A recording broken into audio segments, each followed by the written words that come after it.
Assalamualaikum warahmatullahi wabarakatuh. Innal hamdalillah salatan wa salaman ala Rasulillah wa ala alihi wa sahbihi wa man tabi'ah, amma ba'd. Abu Imam Masjid yang kita muliakan, hadirin wal hadirat sidang jamaah insya dan tarawih rahimakumullah. Segala keistimewaan yang ada di dalam bulan-bulan yang lainnya, baik yang ada di dalam bulan Muharram, Rajab, Sya'ban dan sebagainya, semuanya itu tersimpan di dalam bulan Ramadan. Bahkan keistimewaan yang terdapat di dalam bulan Ramadan tidak ada di dalam bulan yang lainnya. Karenanya Ramadan dikenal dengan Sayyidus Syuhur, rajanya segala bulan, pemimpinnya segala bulan. Karena di dalam bulan Ramadan wa ta'ata maqbulah, segala amal ketaatan, amal kebajikan, amal ibadah yang kita kerjakan diterima oleh Allah Subhanahu wa ta'ala. Bahkan di dalam satu hadis Rasulullah bersabda, umrah di dalam Ramadan sama bandingan seperti haji di luar Ramadan. Artinya amal ibadah sunnah yang kita kerjakan di dalam Ramadan akan diberikan balasan pahala berupa pahala ibadah wajib oleh Allah Subhanahu wa ta'ala. Wa ta'ata maqbulah, segala amal kebajikan, amal ibadah diterima oleh Allah di dalam bulan Ramadan. Yang kedua, wadda'awata mustajabah, segala doa yang kita panjatkan kepada Allah, semua doa itu akan diistijabahkan oleh Allah. Semua doa hamba dalam Ramadan akan diterima oleh Allah Subhanahu wa ta'ala. Tapi ketahuilah, setiap doa yang diterima oleh Allah tidak mesti Allah memberikan balasan sesuai dengan apa yang kita minta. Karena yang akan diberikan oleh Allah yang sesuai apa saja yang telah ditetapkan oleh Allah kepada kita.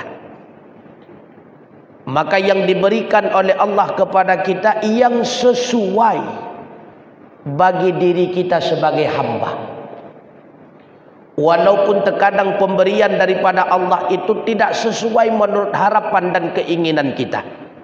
Yang pastinya wadda'awata mustajabah, doa yang dipanjatkan oleh setiap hamba dalam Ramadan diistijabahkan oleh Allah Subhanahu wa ta'ala.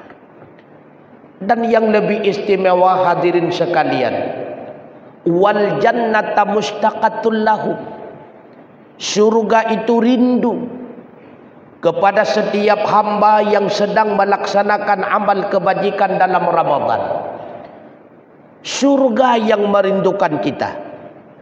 Pada bulan yang lainnya tentunya kita yang merindukan surga, tapi dalam Ramadan surga yang merindukan kita.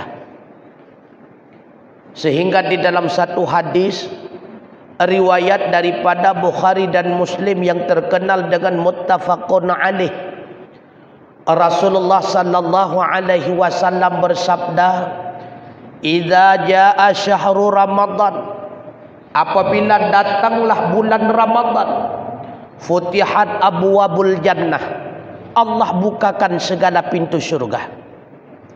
Wa ghuliqat abwabun nar, Allah kunci segala pintu neraka. Wa sufidatis syayatin, dan Allah rantai segala syaitan. Tak kala Ramadan tiba, futihat abwabul jannah, segala pintu surga dibuka oleh Allah Subhanahu wa ta'ala. Sehingga para ulama memiliki dua penafsiran. Sebahagian ulama mentafsirkan dengan makna yang lughawiyah. Benar adanya setiap Ramadan pintu syurga dibuka oleh Allah. Artinya apa? Menurut sebahagian ulama, orang yang meninggal dalam bulan Ramadan sedang beliau dalam berpuasa kepada Allah, maka beliau itu adalah penghuni syurganya Allah. Futihat abwabul jannah. Karena pintu syurga dibuka oleh Allah Subhanahu wa ta'ala. Sebahagian yang lainnya mentafsirkan futihat abwabul jannah adalah sebagai berita kegembiraan bagi kita umat Muhammad. Artinya Ramadan merupakan kesempatan terbesar bagi kita untuk mencapai nikmat syurganya Allah. Wa ghuliqat abwabun nar. Pintu neraka semuanya dikunci oleh Allah. Maka di dalam riwayat yang lainnya Rasulullah menerangkan, tak kala memasuki bulan Ramadan, Allah berfirman kepada Malik Ridwan, penjaga syurga, wahai Ridwan, hiasilah seluruh syurgaku, kata Allah. Karena umat Muhammad akan mengunjungi syurga itu. Wa ghuliqat abwabun nar, kepada malaikat penjaga neraka Allah mengingatkan, kunci semua nerakaku. Karena umat Muhammad akan meninggalkan alam dunia dengan penuh imbalan tak kala dia itu meninggal dalam Ramadan. Wa sufidatis syayatin, ban-bandum syaitan dirantai oleh Allah Subhanahu wa ta'ala di dalam bulan Ramadan itu kemudian. Lalu timbul pertanyaan, bila mana syaitan dirantai oleh Allah di dalam Ramadan, pakonsit mantengna terjadi maksiat. Seandainya syaitan itu dibelenggu oleh Allah dalam Ramadan, kenapa pula masih ada orang yang melakukan keburukan? Maka Imam Ghazali menjawab, terjadinya kemaksiatan dan keburukan itu tidak serta-merta dengan sebab godaan syaitan. Ada 3 penyebab yang lainnya yang menyebabkan terjadi keburukan dan kemaksiatan. Yang pertama adalah nafsu, baik itu nafsu amarah ataupun nafsu lawamah. Karena pengaruh nafsunya sehingga dia senantiasa dalam berbuat keburukan. Yang kedua karena tabiatnya, memang kebiasaannya. Yang ketiga kata Imam Ghazali, pengaruh daripada syaitan bangsa manusia.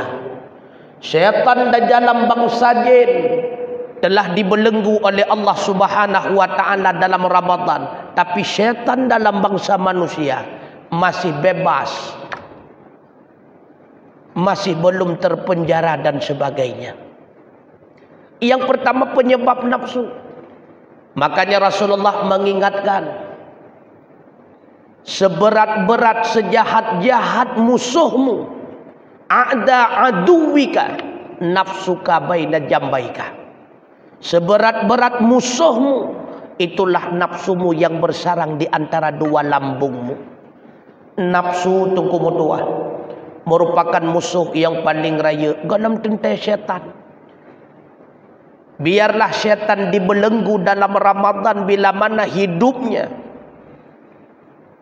dikawal oleh nafsu lawamah, dikendalikan oleh nafsu amarah, tetap mereka itu jatuh dalam kemaksiatan dan keburukan. Nafsu amarah. Apa itu nafsu amarah? Nafsu yang senantiasa mengajak kita dalam keburukan, dalam kemaksiatan. Tidak pernah sedikit pun terpikirkan suatu kebajikan. Itu nafsu amarah. Apa itu nafsu lawamah? Nafsu yang sudah adanya keinginan untuk berbuat kebajikan tetapi belum jatuh dalam kebajikan. Keinginan pubut kana tapi pubut gelap. Nafsu lawamah. Maka hendaknya beradalah kita di dalam nafsu yang ketiga, itulah nafsu mutmainnah.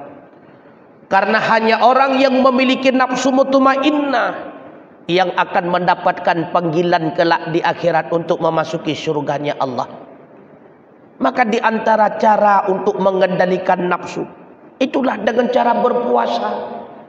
Makanya Allah Subhanahu wa ta'ala mewajibkan kepada kita khususnya dalam Ramadan, agar kita mampu mengendalikan nafsu kita wujud menjadi nafsu mutmainnah. Allah mewajibkan kepada kita dengan berpuasa. Kenapa Allah wajibkan kita berpuasa? Karena tidak ada cara apapun mengendalikan nafsu melainkan dengan berpuasa. Nah, cara lain untuk terkendalikan nafsu, hana untuk berdoa. Hanya dengan berpuasa kita mampu mengendalikan hawa nafsu. Oleh karenanya, orang yang berhasil melaksanakan amal ibadah puasa, itulah mereka yang berhasil mengendalikan hawa nafsunya. Seandainya dengan berpuasa kita tidak mampu mengendalikan hawa nafsu, sama dengan kita belum berhasil melaksanakan puasa. Oleh karenanya, coba kita menilai diri pribadi kita. Setiap hari yang kita lewati daripada Ramadan ini, sudah berhasilkah puasa kita atau belum?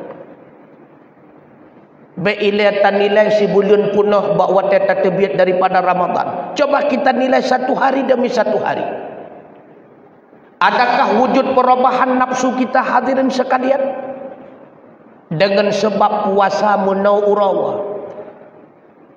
Coba kita nilai pribadi kita pada malam ini. Sudah mulaikah mampu kita mengendalikan hawa nafsu kita atau belum?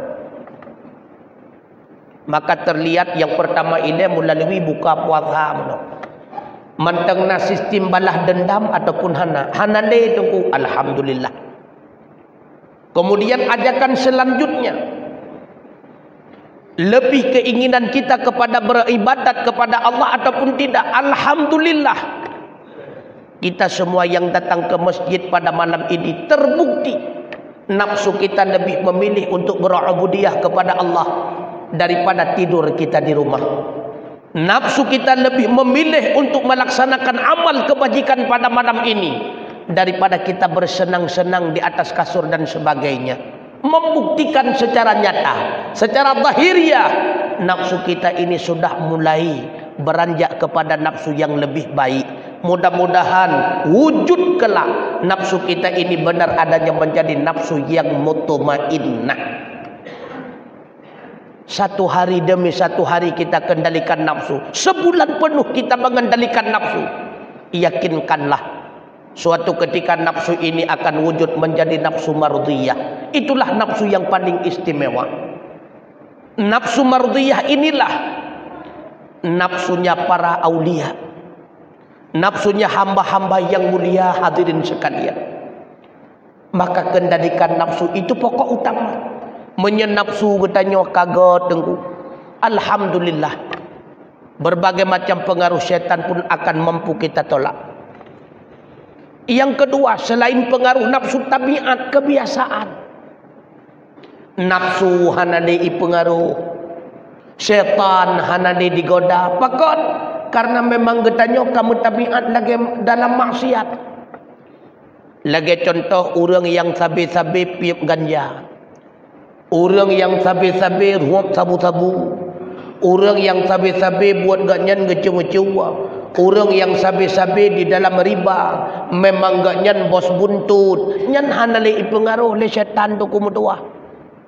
Nyan hanali pengaruh le nafsu tu kumutuah. Memang dianya itu sudah bertabiat dalam maksiat. Bahayanya hadirin sekalian, ketika kita terbiasa di dalam berbuat salah, ketika kita terbiasa di dalam melakukan dosa, ketika kita terbiasa di dalam melakukan maksiat, maka hati ini akan menganggap keburukan, kemaksiatan itu adalah hal yang biasa-biasa saja. Karena kebiasa, maka hati akan menganggap itu hal yang biasa. Bahayanya putra tengku, ketika hati ini menganggap semua kemaksiatan, keburukan itu hal biasa, maka tertutuplah pintu hati kita untuk bertaubat. Hanalai keinginan kepada taubat. Pakan hanalai keinginan kepada taubat karena hati menganggapnya hal yang biasa. Karena urang kasering getu menak tengku, maka akan menganggap temenaknya hal biasa. Orang yang sering piup ganja tu akan menganggap ganja itu hal biasa. Orang yang sering tinggal sembahyang tu akan menganggap meninggalkan sembahyang itu hal biasa. Orang yang sering hana puasa tu akan menganggap tidak puasa Ramadan itu hal biasa. Orang yang sering dalam riba tu akan menganggap riba itu adalah hal biasa. Sehingga apa yang terjadi, tertutuplah pintu hati daripada keinginan bertaubat. Nyo yang paling bahaya tu. Tak kala hati menganggap maksiat itu suatu hal biasa, maka tertutuplah pintu hati daripada keinginan bertaubat. Nyo cukup bahaya tu kumutua, cukup bahaya. Maka tabiat, karena terbiasa dalam maksiat, orang yang terbiasa dalam maksiat, sekalipun syaitan dibelenggu oleh Allah dalam Ramadan, tetap mereka itu berada dalam kemaksiatan. Na'udzubillah. Yang terakhir, pengaruh syaitan dalam bangsa manusia. Kata Imam Ghazali, syaitan itu ada dua. Ada syaitan dalam bangsa jin, ada pula syaitan dalam bangsa manusia. Karena semua yang mengajak kita kepada keburukan itu namanya syaitan. Syaitan dalam bangsa jin kagak belenggu oleh Allah. Rupanya kadang syaitan dalam bangsa manusia sabah kasut rumah. Syaitan je kagak rante, syaitan nyo mentang liu. Nyo yang paling bahaya. Maka bertegah-tegah tu kumutua. Ini bukan kita salahkan pasangan kita. Tapi hadirin sekalian, banyak kejadian-kejadian masa lalu sehingga jatuhlah dalam maksiat para ulama dengan sebab pengaruh pasangannya. Baik itu seorang wanita dengan pengaruh pasangannya suami, ataupun seorang suami dengan sebab pengaruh pasangannya isteri. Ledathat kejadian. Ledathat tukumutuah, maka bertegah-tegah berjid ke pengalaman bagi katanya. Baik sampai wate isah li perumah sang-sangkannya menan dalam tentai tu. Yakinkanlah semua ajakan kepada keburukan itu dinamakan dengan ajakan syaitan, walaupun nampak wajah itu manusia. Bertegah-tegah tu. Kadang-kadang isah bagatanya nekalan rumah je. Baru 2 minggu iduk kepala lorong kai belo pajero support. Iran puatoi tengah kena dua kecil mohon dah beruh ini belo. Berat tu. Lebih berat pengaruhnya tu. Sehingga mereka jenguk-jenguk teli katanya yang napeng rumah tu afanya ke ngempengnya tak sepat. Relah tu tunggu. Maka pengaruh syaitan dalam bangsa manusia lebih bahaya daripada pengaruh syaitan dalam bangsa jin. Karena ajakan syaitan dalam bangsa jin cuma berupa bisikan, isah sagai bagdanya. Tapateh kakek tapateh hantar tim ikuti kakek hana. Tapi bisa saja kalau syaitan dalam bangsa manusia, pertama dia itu berbisik. Hantar tim dengar wate berbisik imat batu ko baja tu. Kapateh buhan. Hantar dengar ibu dua tu menyahangkan tempo buah ketemu gitu. Lebih bahaya pengaruh syaitan dalam bangsa manusia karena dia itu punya kekuatan. Karena dia itu langsung mampu menyakiti kita. Oleh karenanya Rasulullah mengingatkan kita. Apa kata Rasulullah? Hati-hatilah di dalam berteman. Karena teman itu sangat besar pengaruhnya bagi kita. Dalam satu riwayat diceritakan kalau anda berteman dengan si tukang besi, sekalipun baju anda tidak robek dengan sebab terkena percikan api, tetapi bau daripada amisnya besi akan dapat engkau rasakan. Tapi kalau seandainya anda berteman dengan si tukang penjual minyak wangi, sekalipun han merempek minyak wangi pre, percikan wangi dapat kita rasa. Siapa teman kita? Itulah kebiasaan kita tengku mutua. Makanya tamengan ngan perte tengku hihi temehi tengku. Tamengan ngan perte pencuri walau hana ta cemecua pen cemecua ta temeng rasa. Tamengan ngan awak menjudi tengku memang hana ta main judi. Ta duit sampai main judi, iyo tulis bagi tanya. Iyo pulpen ngan buku tengku. Iyo tulis awak nyan main judi tengku. Maka tergantung siapa teman kita. Pengaruh teman itu sangat besar hadirin sekalian. Oleh karenanya terbelenggunya syaitan dalam bangsa jin, tapi syaitan dalam bangsa manusia tidak terbelenggu dalam Ramadan kecuali dia sendiri yang membelenggukan dirinya, artinya membelenggukan nafsunya dalam Ramadan. Itulah dengan cara melaksanakan amal ibadah puasa. Hana cara lain untuk mengalahkan nafsu kecuali dengan melaksanakan amal ibadah puasa Ramadan. Tukumutuah abu yang berbahagia.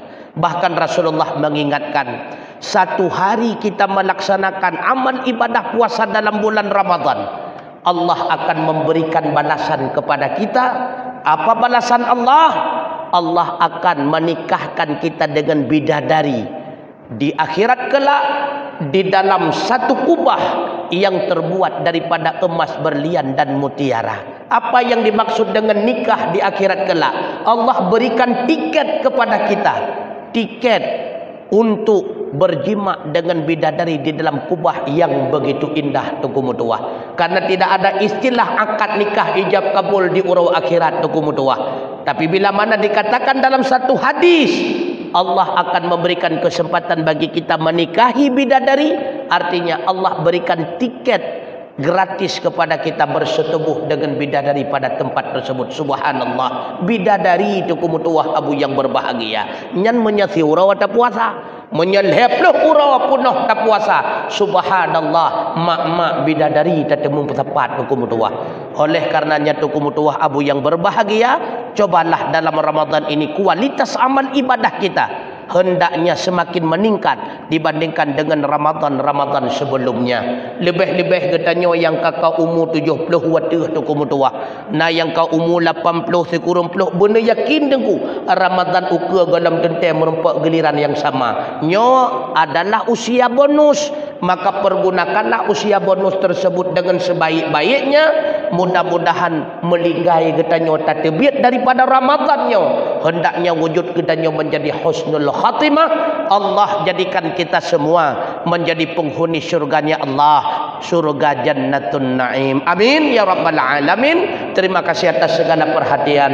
Mohon maaf atas segala kekurangan. Usikum wa nafsi bitaqwallah. Wassalamu alaikum warahmatullahi wabarakatuh.